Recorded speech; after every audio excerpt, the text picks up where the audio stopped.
Selamat pagi, kembali dengan saya Alvin Lim. Hari ini saya mau memberitahukan lagi ya sebuah prestasi di mana LQ Indonesia Law Firm, firma hukum yang saya dirikan, sekali lagi sudah membantu masyarakat. Ya, ketika saya bilang membantu masyarakat adalah orang-orang yang memang sedang kesulitan ya teman-teman ya. Jadi dalam hal apa LQ Indonesia Law Firm membantu? Jadi hari ini kita menang gugatan. Ini kalau dilihat sebelumnya ada klien ya, ada korban masyarakat yang dimana membeli polis asuransi teman-teman di Panin Daiichi Life ya. Jadi ketika dia memberi polis asuransi, apa yang dia pikirkan? Oh, kalau suatu saat saya mengalami resiko kehidupan, baik itu sakit, meninggal maupun kecelakaan, mereka akan mendapatkan semacam uang santunan ya. Untuk apa? Untuk memperingan hidup mereka di situ ya. Jadi seringkali orang beli asuransi itu karena mereka berharap, oh, aku beli yang penting kalau aku bayar premi nanti pasti dibayar klaimnya ya. Jadi itu adalah sebuah pernyataan dan statement yang 1000% salah. Ya, di dalam klaim asuransi tidak ada sesuatu yang pasti. Pasti dibayar itu tidak ada pasti dibayar. Kenapa? Karena klaim asuransi itu ada yang namanya buku polis. Buku polis itu ada ratusan klausal ya. Yang dimana kalau Anda pemegang polis tertanggung ya, intinya memberikan informasi atau memberikan keterangan kesehatan ya yang tidak benar, itu klaim bisa ditolak. Dan juga ada limitasi-limitasi teman-teman. Jadi misalnya jangan berpikir bahwa suatu saat, oh, kalau meninggal pasti dibayar. Tidak, meninggalnya karena apa? Ntar kalau meninggal karena bunuh diri ada limitasinya ya. Kalau Prudential itu 1 tahun, kalau perusahaan asuransi lain itu biasanya 2 tahun ya. Dan juga hal-hal lain lagi gitu, limitasi-limitasi. Jadi kalau misalnya karena melakukan pidana ya, terus meninggal, nggak dibayar. Sakit pun juga nggak semua penyakit dibayar teman-teman ya. Jadi teman-teman harus tahu klausal-klausalnya, limitasi-limitasinya. Itu buku polis itu wajib dibaca ya. Jadi kenapa? Karena kalau kalian melanggar atau tidak mengikuti ketentuan sesuai buku polis, klaim Anda tidak akan dibayar teman-teman. Jadi mau Anda sudah bayar klaim 10 tahun, 20 tahun, 30 tahun, 40 tahun, tapi kalau Anda tidak bayar, kalau Anda tidak taati atau ada melanggar sedikit pun kesalahan dari klausal di buku polis, klaim Anda akan ditolak ya. Jadi penolakan klaim ini adalah sesuatu hal yang biasanya agen-agen asuransi itu nggak pernah mau ngomong. Kenapa nggak pernah mau ngomong? Kalau orang di awal dia jualan, dia udah ngomongin, oh nanti kalau ditolak gini ya, masyarakat jadi nggak mau beli. Jadi mereka tuh biasa nggak pernah bilang. Seringkali udah bayar dapat buku polis pun buku polis nggak pernah dibaca. Jadi akhirnya apa yang terjadi ketika orang yang membeli itu misalnya meninggal, terus tiba-tiba anaknya melakukan klaim, tiba-tiba aduh kok klaimnya ditolak. Hal itulah yang terjadi dengan klien kami ini ya. Jadi orang tuanya ini, ayah ibunya membeli polis asuransi senilai 2 miliar rupiah, 2 miliar ya. Ketika meninggal karena COVID ya, klaimnya ditolak. Alasannya ditolak, oh ada riwayat nih, kalau kita baca di sini ya, ada riwayat, oh memiliki diagnosa hipertensi sejak 2016, memiliki diagnosa, memiliki riwayat di rumah sakit di situ ya. Jadi ini alasan penolakan yang dimasukkan oleh mereka, pernah dirawat inap lah, apa yang istilahnya perusahaan asuransi bilang, kok kenapa Anda tidak mendiskloskan sebelumnya tidak mendiskloskan atau tidak jujur, jadi dianggap tidak jujur ya. Dan mereka bilang berdasarkan pasal 251 KUHD, kalau Anda memberikan keterangan yang tidak jujur, maka pertanggungan tersebut batal ya. Nah, ketika hal ini terjadi, bingunglah mereka, bingung. Dan mereka sebelum ke LQ Indonesia pun sudah menggunakan 2 lawyer lain sebelumnya. Tapi 2 lawyer itu tidak mampu, tidak sanggup, walaupun sudah somasi, sudah mengajukan klaim ke perusahaan asuransi dan mengajukan langkah-langkah hukum, tapi sama Panin tidak digubris teman-teman. Akhirnya mereka menghubungi LQ Indonesia Law Firm. Setelah kita somasi dan perusahaan asuransi itu ternyata nyatanya tidak terjalin lah, tidak tercapai lah mufakat untuk musyawarah untuk mufakat, apa yang terjadi? Ya saya ajukan gugatan. Nah, gugatan dalam asuransi polis ini, karena polis asuransi yang dibeli adalah syariah, maka gugatan dilakukan di pengadilan agama teman-teman ya. Jadi kita harus tahu dulu buku polisnya itu, polis asuransinya itu produk apa. Kalau produk konvensional, maka gugatan itu dilakukannya di pengadilan negeri setempat. Tetapi kalau gugatannya itu gugatan terhadap polis asuransi syariah, maka harus dilakukan di pengadilan agama setempat teman-teman ya. Karena apa? Karena itulah peraturannya seperti itu. Nah, karena ini syariah, kita ajukan di pengadilan agama. Dan puji Tuhan ya, sekali lagi LQ sudah menorehkan prestasi. Kita sudah berhasil. Ini SIPP-nya dari pengadilan dinyatakan bahwa gugatan kami dikabulkan dan Panin Daiichi Life wajib membayar 2 miliar rupiah. Dan jika tidak membayar setiap bulannya sejak klaim diajukan akan dikenakan biaya sebesar 5% teman-teman ya.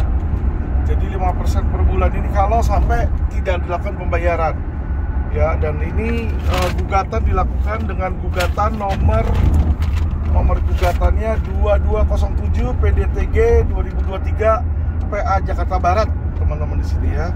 Jadi kita berterima kasih, juga kita ucapin terima kasih kepada Ketua Pengadilan Agama beserta Majelis Hakim yang mengadili kasus ini, yang sudah membantu masyarakat sehingga masyarakat memperoleh haknya teman-teman ya. Jadi gugatan ini kita sebut gugatan non prestasi teman-teman. Karena kenapa? Sudah ada perjanjian hitam di atas putih di buku polis, tetapi perusahaan asuransi tidak mau menghargainya, dan dengan alasan mereka ya, salah satunya juga dibilang frekuensi klaim yang tinggi, maka mereka tidak mau bayar. Saran saya untuk kepada perusahaan asuransi ya. Jadi gini, perusahaan asuransi ya, kalau menurut saya, kalau kalian memang mau berbisnis, kalian mau menerima premi, kalian harus siap diklaim juga untuk pertanggungannya. Jadi yang namanya orang udah bayar polis, bayar premi, pasti mereka mengharapkan semacam klaim ketika resiko itu terjadi. Nah, kalau Anda mau mengurangi minimal resiko, kalau menurut Anda dibilang, keterangannya nggak benar, ya kan, misalnya kayak kesehatan, data kesehatan, orangnya itu bohong, kalian kan bisa tahu dia bohong atau enggak.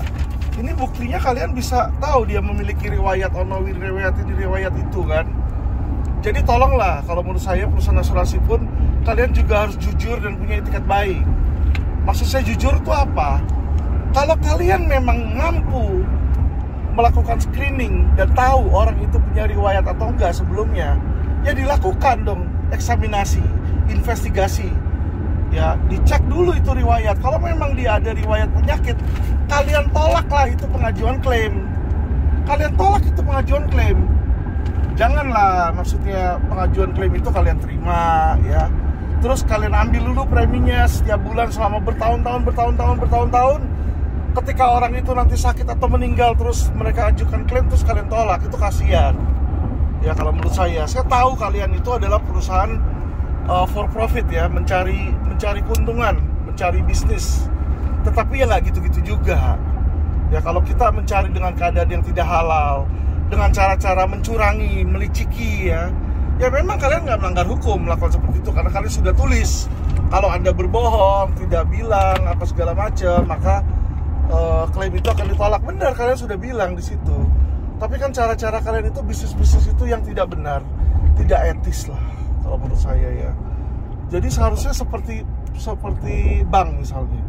Kalau seseorang mengajukan pengajuan loan, harusnya kalian cek dulu tempat tinggalnya, alamatnya, KTP-nya asli atau palsu. Ya, juga kalian cek juga riwayat penyakitnya. Kalau memang menurut kalian orangnya udah mau mati, ya jangan diterima dong, gitu loh. Ya jangan kalian pikir ya udahlah nggak apa-apa, biarin aja dia nggak tulis, Yang penting dia bayar preminya, syukur-syukur dia nggak mati, beneran nggak mati, kalian untung dapat premi terus. Tapi kalau dia klaim, ya sudah, kalian tolak aja gitu kan. Jangan seperti itu. Kalau menurut saya itu sebuah business practices yang not honest, tidak jujur ya. Jadi teman-teman, bagi masyarakat ya, sekali lagi hari ini LQ Indonesia Law Firm sudah membantu masyarakat yang memang membutuhkan ya. Jadi kami bukan membantu koruptor, kami bukan membantu penjahat narkoba di situ ya, tapi kami membantu orang-orang yang ayah ibunya meninggal, klaimnya tidak dibayar. Kasihan orang-orang seperti itu, cicilan mereka nggak sanggup. Karena kenapa? Orang tuanya meninggal ya, otomatis ya hajat hidup mereka, income mereka terstop, terhenti di situ. Dan apalagi ini lucu ya, alasan nggak ngomong karena sebelumnya ada penyakit hipertensi itu lucu teman-teman. Pertanyaannya apa? Kenapa saya bilang lucu? Apa hubungannya hipertensi sama COVID? COVID itu sebuah musibah, sebuah katastrofi ya, yang dimana ketika datang itu virus dihirup melalui apa? Melalui rongga hidung, melalui mulut, kemakan di situ ya. Jadi virus-virus itulah penyebabnya, bukan hipertensi. Jadi orang itu punya hipertensi atau enggak sebenarnya tidak menjadi penyebab alasan meninggalnya orang tersebut. Ya, jadi kalau dibilang karena tidak bilang seperti itu terus makanya terjadi resiko, ini kalau menurut saya sangat tidak pas ya. Jadi ya kita bisa bilang lah hal seperti inilah yang dimana pura-pura atau mereka ya seolah-olah ya kagak mau tahu gitu ya. Nggak boleh seperti itulah ya. Jadi kepada Pandin Live, walaupun ini kita baru menang di pengadilan negeri, saya berharap itikat baik kalian. Sudahlah, nggak usah berantem-berantem, gugat lagi ke pengadilan tinggi atau ke kasasi, karena ujung-ujungnya pun kalian juga akan merusak reputasi dan prestasi kalian. Ya apa sih salahnya bayar di situ? Kalian perusahaan gede, ngakunya perusahaan bonafit, aset triliunan. Lah bayar 2 miliar aja tidak mau dan mempersulit nasabah dengan alasan-alasan bogus yang menurut saya dan menurut hakim tidak sah dan tidak layak. Ya, segeralah dibayar.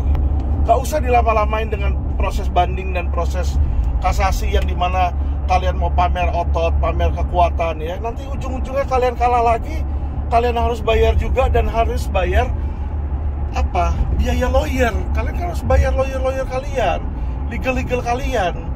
Gak usah lah seperti itu, karena kerugian kalian bukan cuma legal, waktu dan tenaga, tetapi kerugian kalian adalah kerugian reputasi, di mana masyarakat tahu bahwa Pandin ini adalah perusahaan yang suka mempersulit klaim nasabah.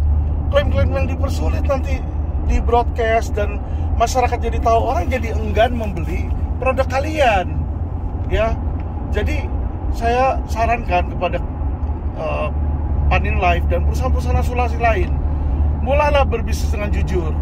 Kalau memang ada syarat-syarat dia harus jujur, harus memberikan kalian harus meminimalisir resiko, ya lakukanlah investigasi di depan. Jangan investigasi di belakang ketika mau klaim baru investigasi ya. Tolonglah di situ. Jadi kita jujur dan kita punya business practices yang bagus lah di situ.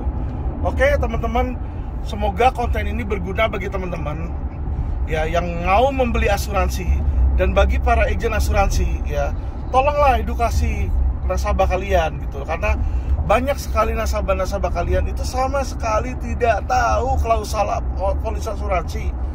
Dan informasi yang mereka sampaikan kepada kami para lawyer adalah dia bilang agen mereka nggak pernah memberitahu, agen mereka tidak pernah mengedukasi, agen mereka tidak pernah membahas dan membacakan polis asuransi itu kepada mereka, sehingga mereka berdalih tidak tahu klausul-klausul tersebut ya. Makasih teman-teman, kita cerdaskan masyarakat Indonesia. Salam cerdas hukum.